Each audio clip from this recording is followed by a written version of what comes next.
Hi, good afternoon.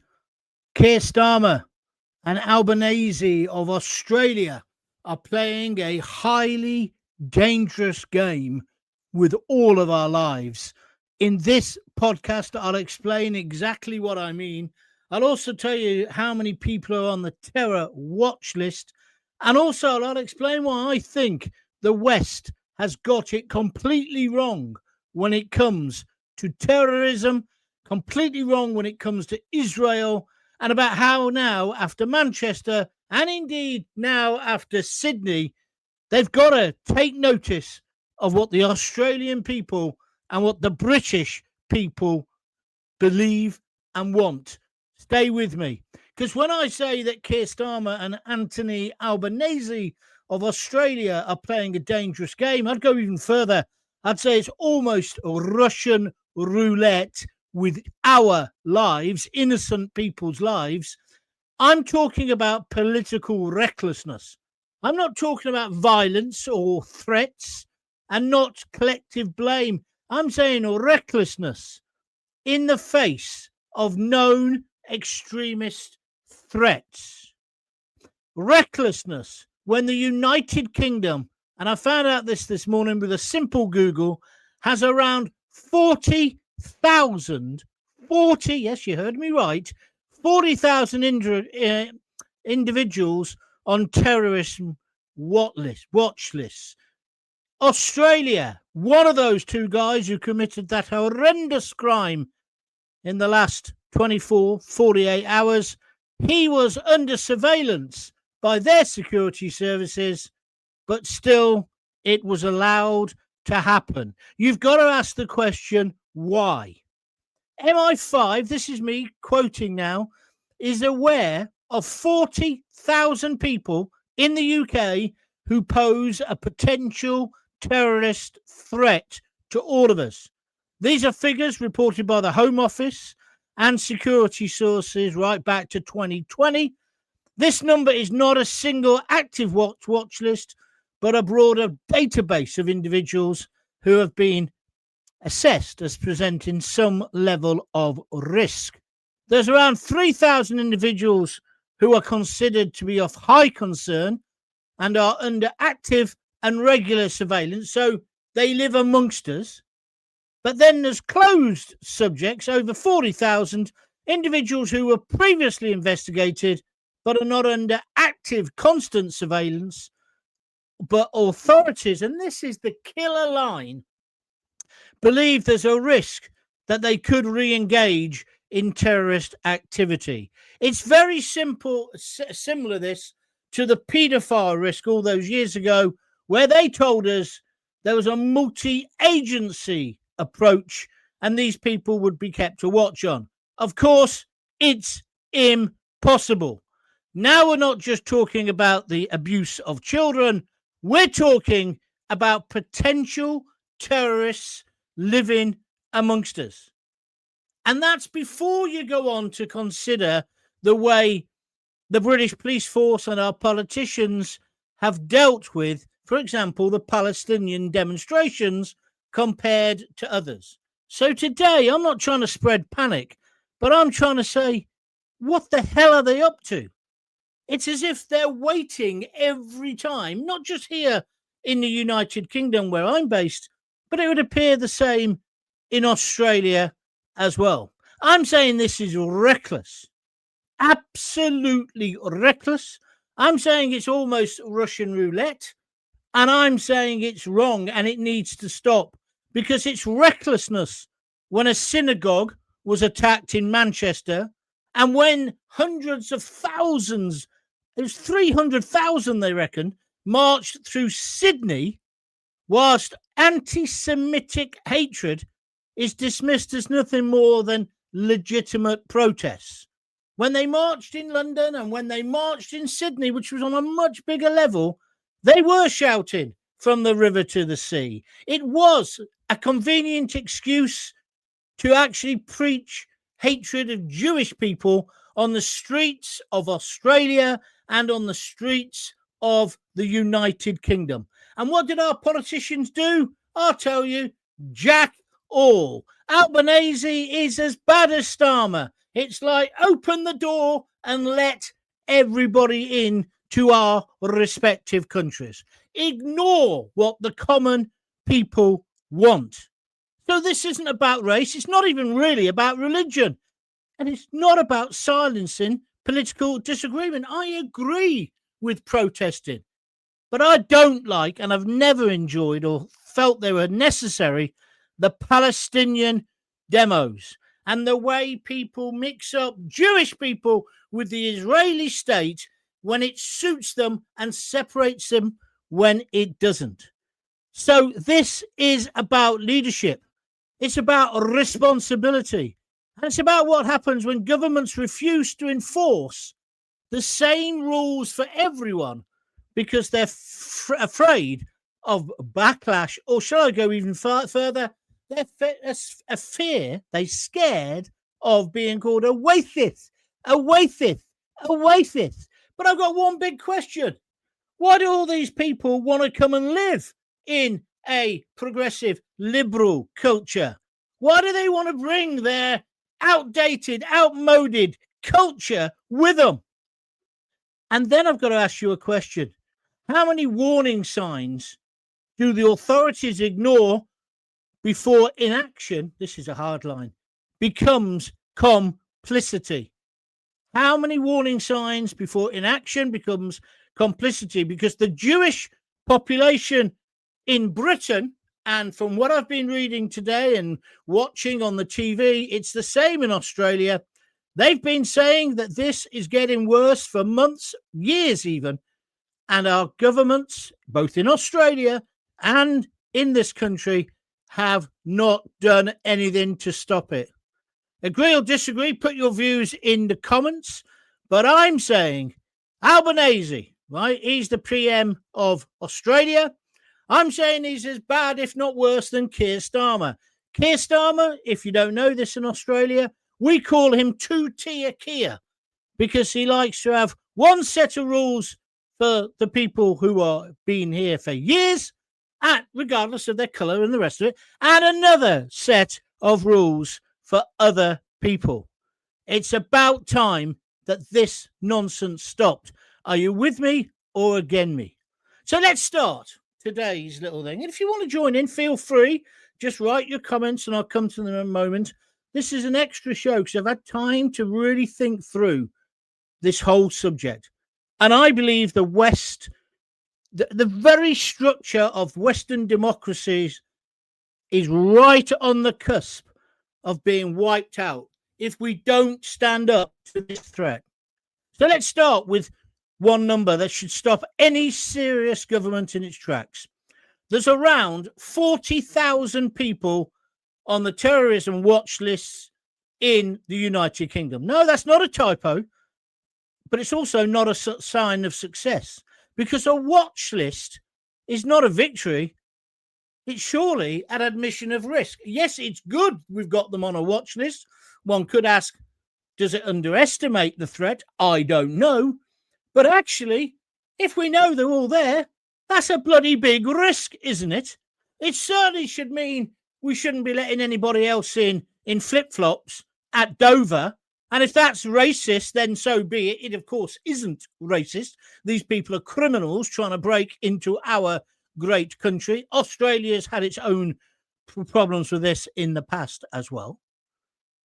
It also means that the state believes someone may pose a threat, but either cannot or will not act decisively on this threat.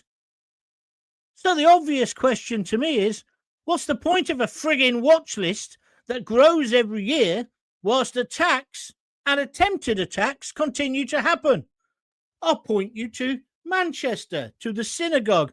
I'll point you to Manchester again, the arena bombing when little children were killed.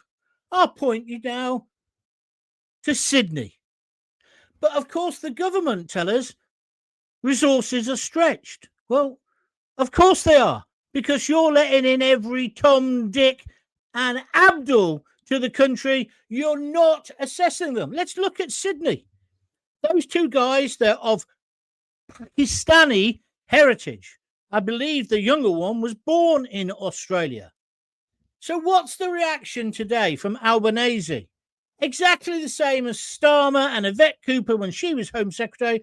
Oh, let's ban guns. Let's have more gun control. Australia has got some of the tightest gun control in the world. But you can ban guns. But then what will these terrorist nut jobs do? They'll use a car.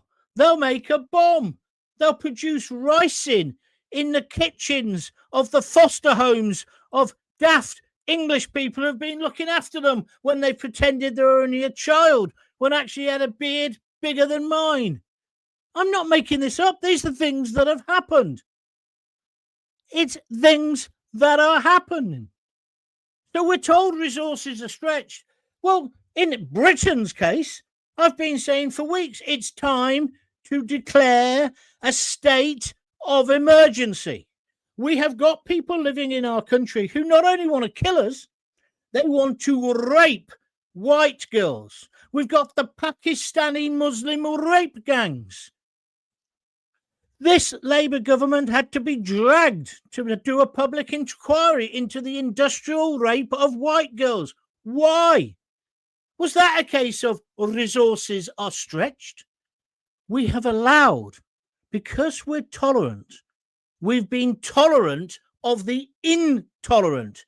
And I would suggest after Sydney, after the synagogue in Manchester, that enough is enough.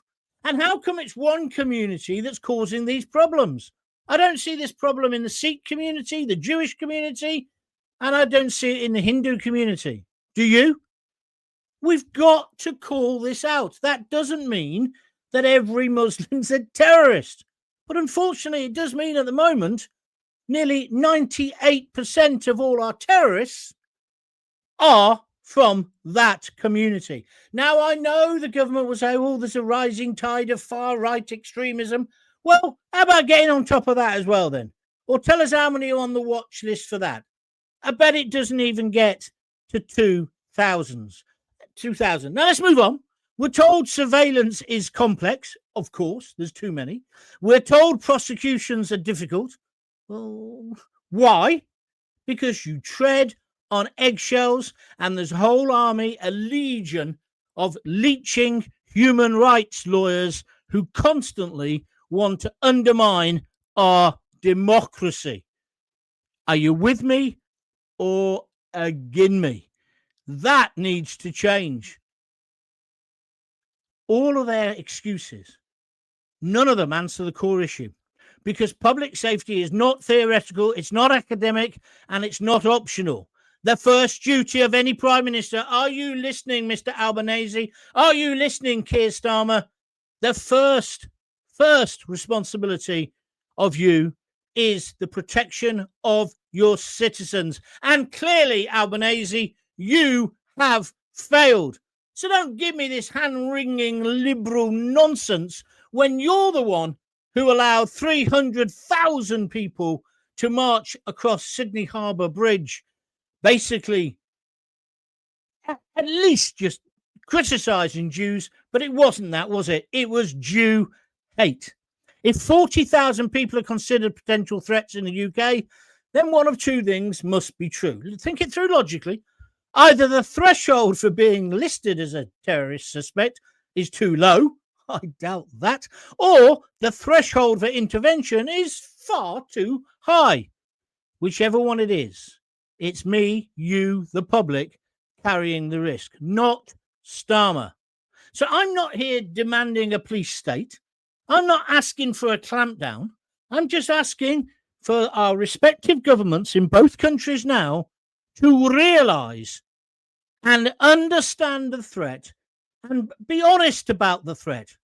Put all your political correctness, all your woke nonsense to one side and protect your people.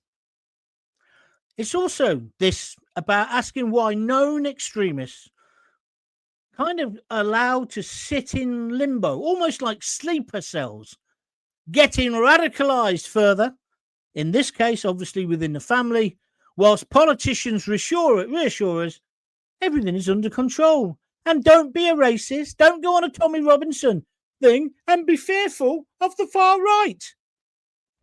Because when something is under control, you don't end up with permanent emergency measures and permanent fear. Let me take you to Birmingham. Let me take you to the Christmas market in any city in our great country. Why is there huge bollards? Why is there armed police? Why are people scared? Because of the threat of Islamist, listen to my words, Islamist terror. Don't believe me? Well, that brings us to Manchester. Not history, not hypothetical, something that happened just a few weeks ago. A synagogue targeted, a Jewish community placed under protection again. So now we have police cars outside synagogues. It shouldn't be like this.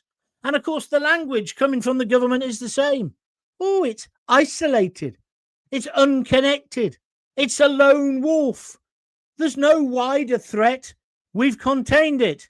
Well, until the next time. Ask yourself something honestly. How many isolated incidents does it take before a pattern is acknowledged? We've allowed people in our country to either come into the country or even be here for a long time, even breed in this country, who hate us. Hate our very way of life. Jewish institutions across the UK don't need convincing about this. They already live with barriers, guards, police presence, not because of paranoia, but through bitter, lived, real-life experience.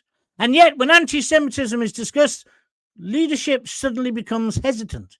It seems like it's fair game to attack Jews, but not Muslims. It's not fair game to attack either. It's racism. It's religious hatred. And it has no place in modern Australia or modern United Kingdom. Do you agree with me or do you disagree? I'm coming to your views in just a moment. But I think today I'm telling you some real home truths. And we need leadership that is going to grasp this and get on top of it. Because when we start talking about Muslim terror, the language softens. The clarity disappears. It's something to do with Gaza. And there's a justification for it every single effing time. The excuses multiply. This is what political caution looks like in practice. I'll go further. It's not just timidity. It's absolute shitting themselves. The only way to describe our leaders, they are scared stiff of this community, either because of the so-called red wall in this country, and they need that Muslim bloc vote, or they are physically scared because these people will shout Allah Akbar and blow themselves up. Those two guys in Sydney, they had no intention of escaping. They knew they were going to die, and that's where the nature of this terrorism is different. And this is what we've got to be honest about. We've also got to be absolutely honest and say, it's not all Muslims. Of course it's not. And it was great to see, I don't know if he is a Muslim, but I noticed a lot of the lick-spittle lamestream press today saying, oh, well done to Abdul, who got involved and basically saved lives. Well, I say the same. But now there's some debate, and this is how stupid our media is. Is he a Christian or was he a Muslim? Does it matter?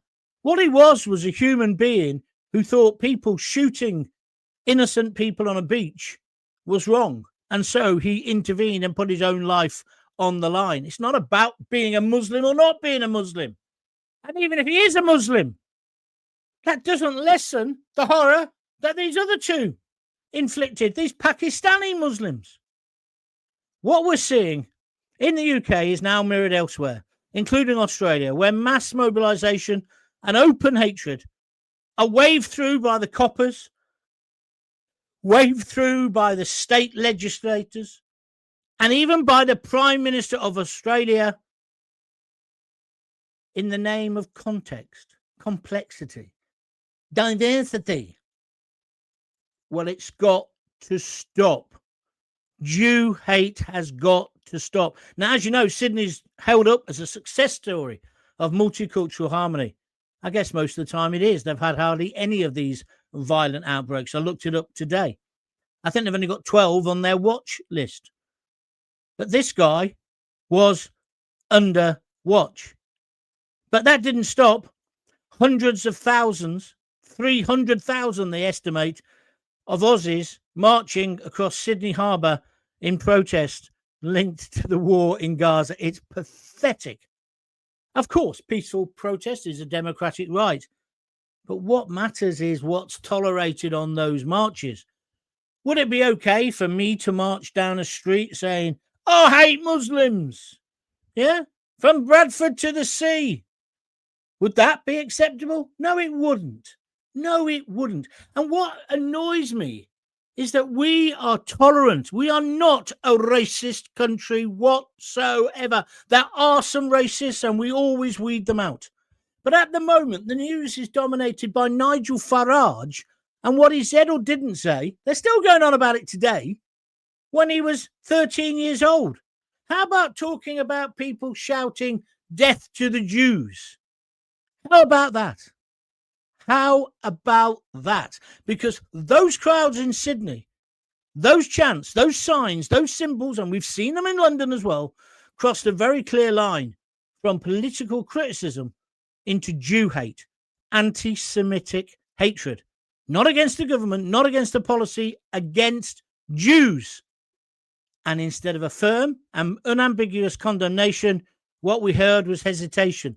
We've even had Nick Robinson, jumped up little twat, who's on the Today programme on Radio 4. He couldn't just talk about the horrendous events of Sydney. He had to try and contextualise it into Islamophobia and attacks on Muslims. He makes me sick. But that's the BBC. They have not treated, and they've had to admit it, their coverage of Gaza was biased. The BBC. I don't know whether it's the same in Australia, but this is where we're going wrong. Why don't Jews matter? Is it a game of top trumps racism? Oh, a Pakistani Muslim, that's worth a lot more points than a Jew. What?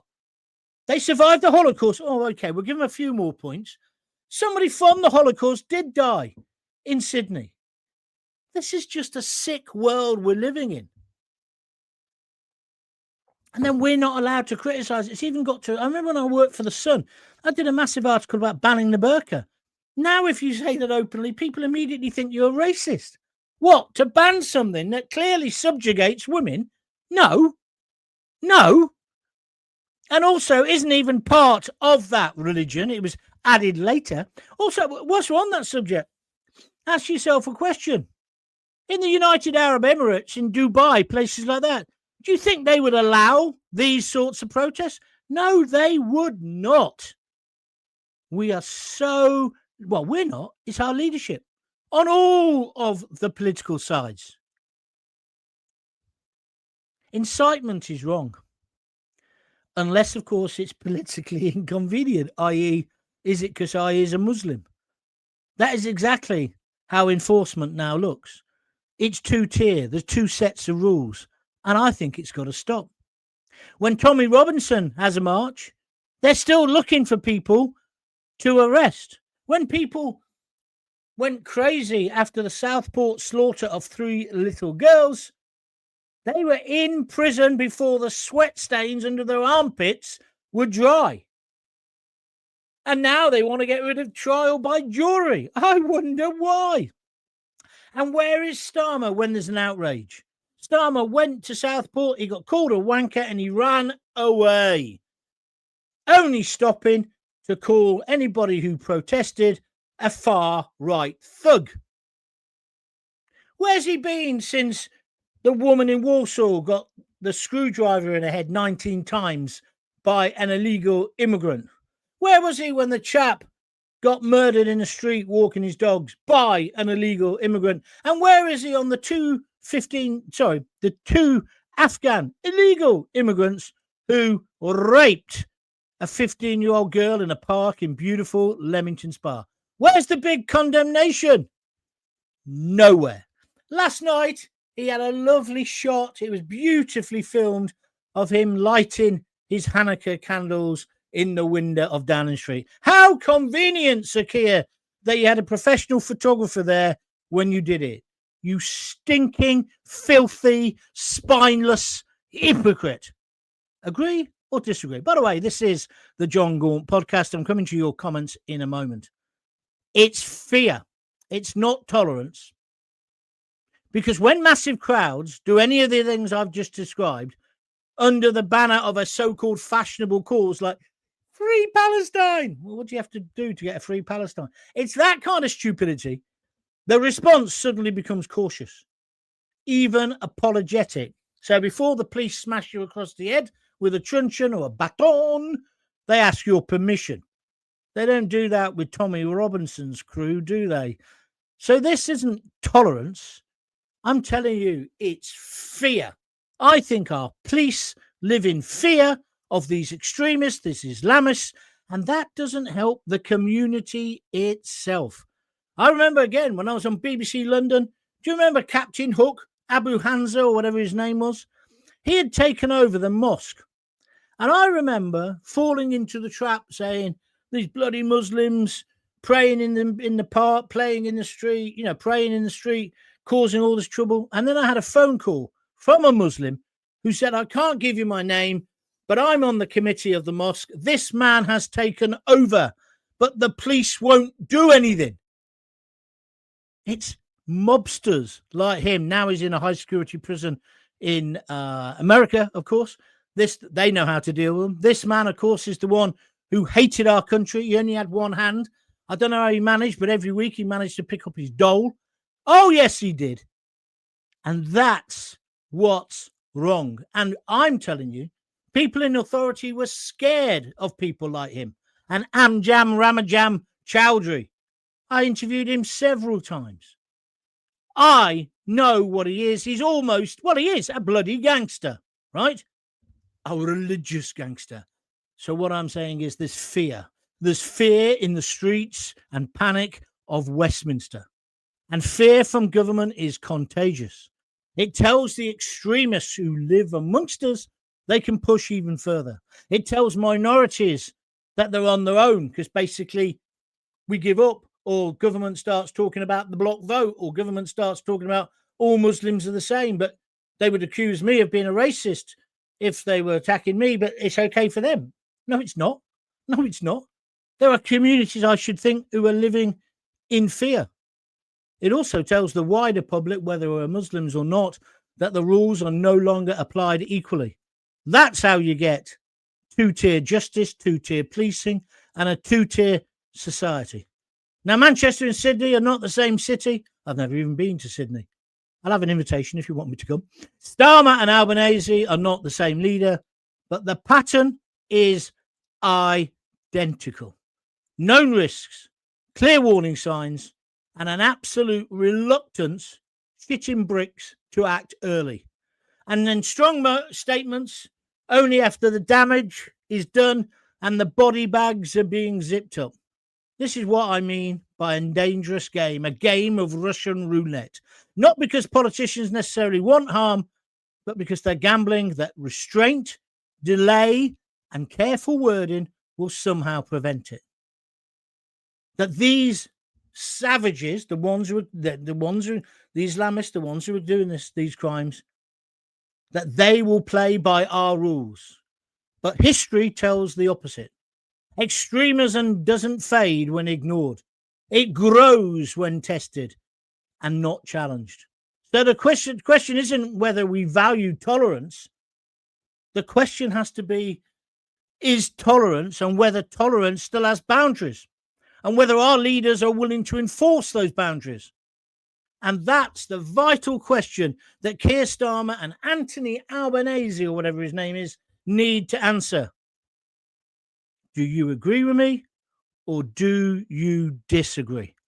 The West is about to fall unless we get leaders with a backbone, leaders who are willing to take this on, and a security service who are going to intervene earlier. Or perhaps, just a little idea, we'd let less people in.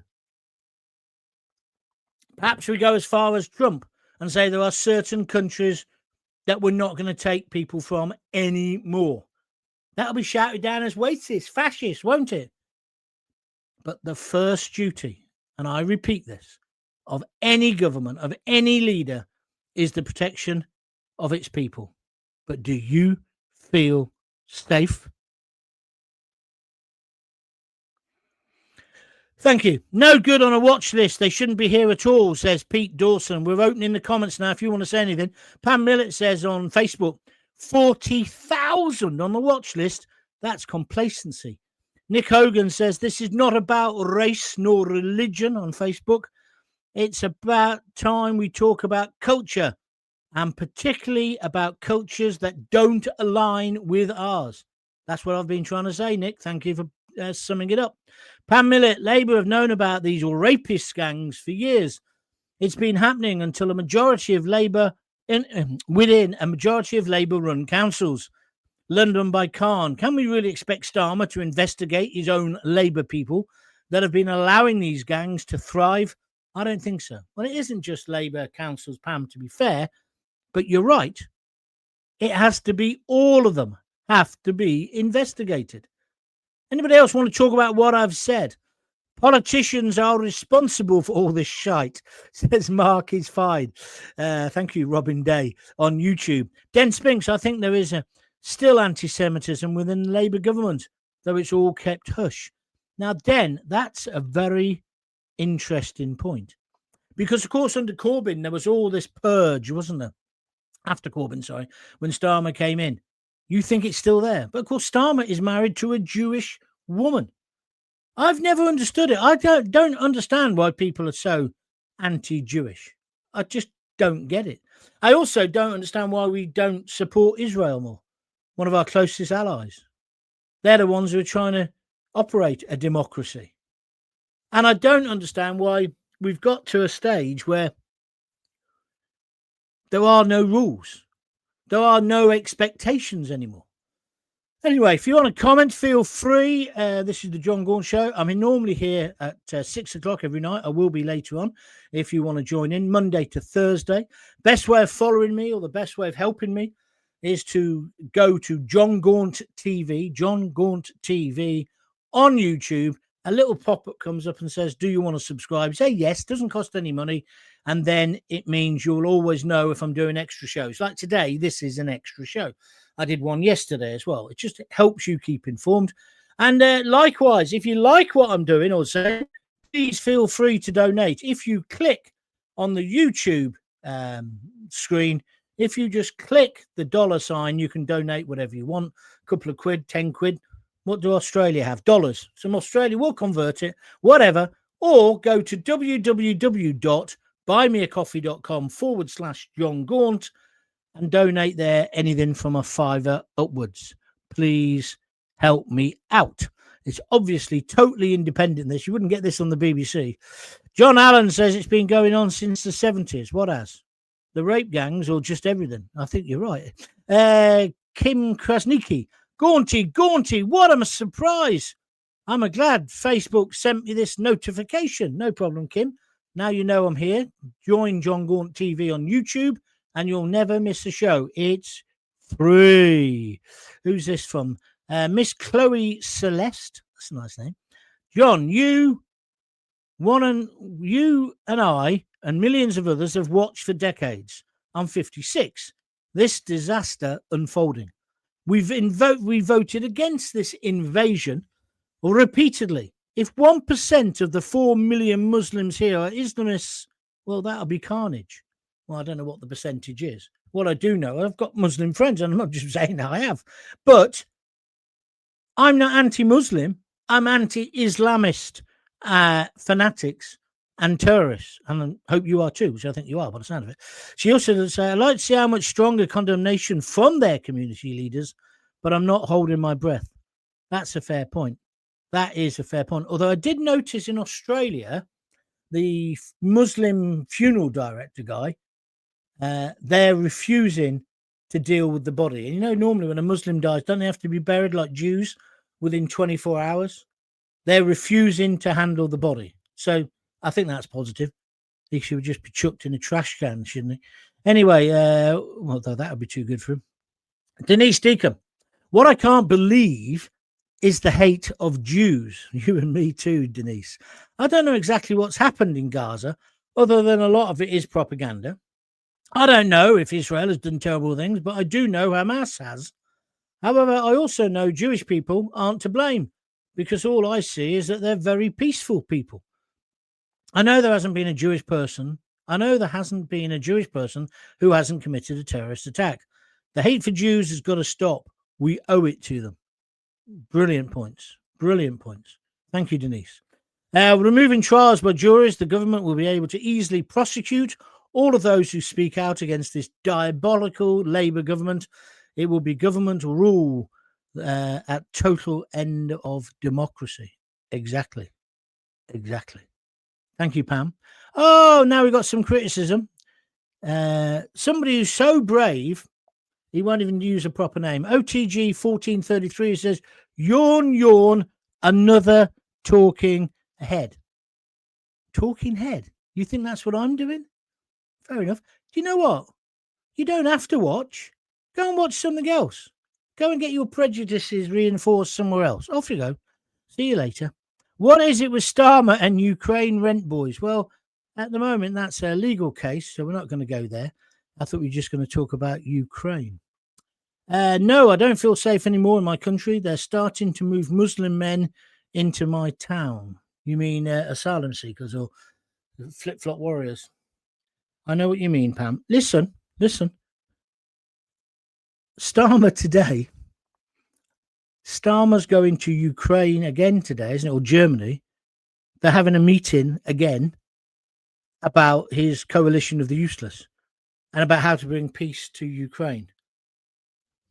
I really don't want to upset you, Mr. Starmer. Shouldn't your first priority be Britain? What about all those girls who've been raped? What about the perilous state of our country at the moment? It's like a tinderbox. Why are you constantly in Ukraine? Why are you constantly parading around the world? I'm just surprised we haven't heard, Starmer's going on a visit to Australia to show solidarity with the Australian people. That'll make their bloody day, won't it? But I bet you, I wouldn't be surprised, it's only because it's Christmas, that he won't hop onto his private jet, because he's trying to save the planet, as you know, and gone. What do you reckon? If that comes true, don't you claim it. That was my idea, because I think he will. Hi, John. What happened to Reform this morning on YouTube? It never started. I don't know. I don't work for them. I don't know why they're doing a press conference every week. I do know GB News take it, and I think it's a bit pathetic because sometimes they might have something really important to say, but sometimes it's just like, it's a bit like North Korea. It's a bit like Starmer with his videos, isn't it? I don't like it. I think it's pretty crap, to be honest, but I don't run their publicity department, so I can't help you. Vote Advance UK. They're up and running now as a party. Mario Pantelli. Well, is that all you've got to say? Do you not want to contribute to the debate? Because that's not really a contribution. That's you just trying to get an advert. Starmer just seemed to be very interested in Ukraine. I wonder why. Well, because Denise, he sees himself as a world statesman. You know that. When they asked him, does he prefer Davos to Westminster, he said Davos. It's obvious. He's not interested. He's looking for the choo-choo. He wants to get on the gravy train to the UK, EU, or to the UN. Anyway, look, I'm going to stop there. I will be back tonight at 6 with a different story, different subject, unless there's big developments on this. If you do want to donate, that would be really helpful. Send me a super sticker or whatever on YouTube by clicking the $, or go to www.buymeacoffee.com/John Gaunt. Please join my YouTube channel, subscribe to it, John Gaunt TV. There's loads of material there. And if you're watching in Australia or listening in Australia, check me out, John Gaunt TV on YouTube. Simple as that. If you're listening on a podcast, don't forget you can also see it with pictures, widescreen available, just by joining John Gaunt TV. A lot of people, they watch it and then they also take it out when they're walking the dog so they can hear it again. My words of wisdom or something like that. Okay. Right, I'll see you later. Thanks very much indeed for joining in. My name's John Gaunt. This has been John Gaunt TV. I will be back later for another video or another podcast, depending how you consume me. Just keep consuming. Until then, if you've got kids, give them a kiss, give them a hug. Hey, hey, hey, don't forget to tell them you love them. See ya.